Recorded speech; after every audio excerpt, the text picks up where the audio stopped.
Hi everyone. So in my last session, I was discussing about learning and development.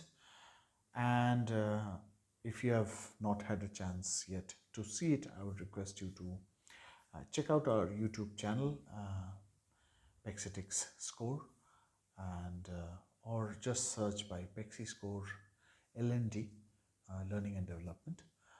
You would find the video prior to this.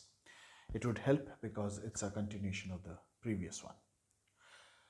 So in the previous video, we talked about how our observations are captured in our memories thanks to our interest. Now, and that's what could be the best way of learning and development processes to be put into practice. So, what happens exactly when we are experiencing an observation? Every observation would be observed from the lens or prism of our own personal biases. So, what does this mean? This means that based on the culture, based on the value systems, and hence the meaning that we derive from our culture or our cultural value systems, we would observe things from such a meaning. Let's take, for example, the case of an engineer.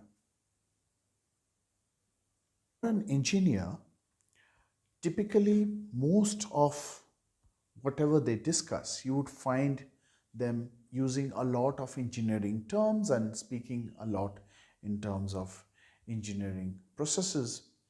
And this is because they end up using those terms which they have learned, and hence they become a usual part and parcel of their own language, and hence the whole culture that they exhibit.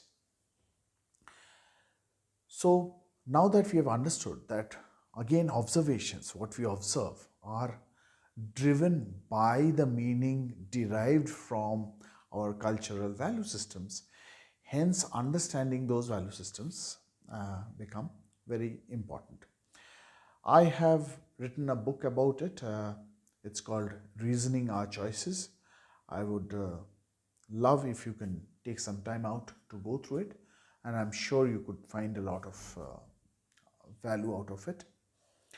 Now, what happens when what happens when we are trying to generate interest? So we spoke in the previous session about how we can generate interest, either by understanding what motivates their interest, and the second is the carrot and stick policy.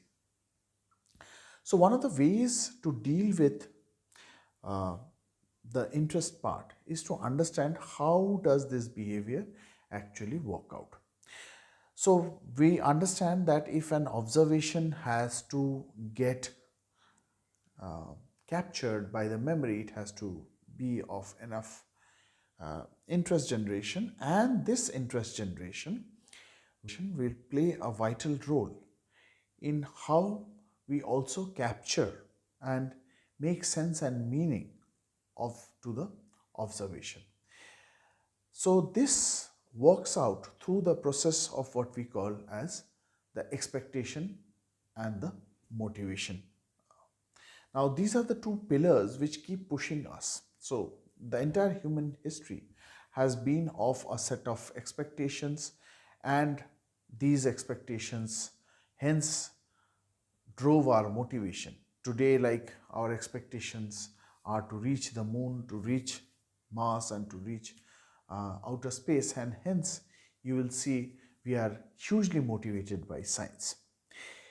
What we did not do, of course, was we did not care about health. So which is why our technological advancements has been huge in terms of, say, for example, making a communication device which earlier used to be pretty big into a very small thing. But we have not been able to do, or we have not kind of been motivated enough by health because we have never faced such a scare. So now you can understand how the whole expectation versus motivation chain works. So which means when you have a certain expectation, um, based on that expectation, you build your motivation. All right. So we were expecting we would make huge strides in science, and especially in artificial intelligence, in space research, in a lot of other areas of technology, and we have done that, right? And we did not expect a health uh, pandemic, an epidemic to come forth and disrupt. So we can see how this works. So the human mind also works in the same way, which means that if you can set the right expectation from them, that expectation will then push the motivation factor to come out and play its role in developing interest. So I hope now you can see how things get tied up. So right from how we observe things to how we, based on our interest, we give due importance and credence to it, capture it into our memory, and which becomes influenced by what finally do we expect out of it. So creating the right expectations will push our motivations to achieve those goals. And if we can build on those right expectations or create the right motivational framework, we will be able to help out our employees achieve their goals and hence the organizational um, pillars of achievement. I would love to work on these lines with organizations, and we already do a lot of advisory services in this regard. So please feel free to reach out to us at pexiscore.com. You can also write to me in my email ID over here. Uh, so reach out to us, let us know if we can help you, and we would be very, very keen uh, to help you understand and demystify the whole human psychological process for you and your team to develop a better and a more promising and thriving organization.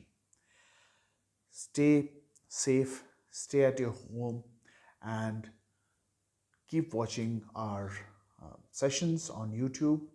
I also post them on LinkedIn. Um, Visit our website on pexiscore.com and look at our sample reports, and I'm sure you'll benefit. Combine that with our rupees 199 scheme for Indian companies, and I'm sure you would be hugely excited, just like we are, to work with you. We look forward to hearing further from you. Please share if you find this video interesting, and let us know your thoughts in the comments below. Thank you so much. Stay home, stay safe.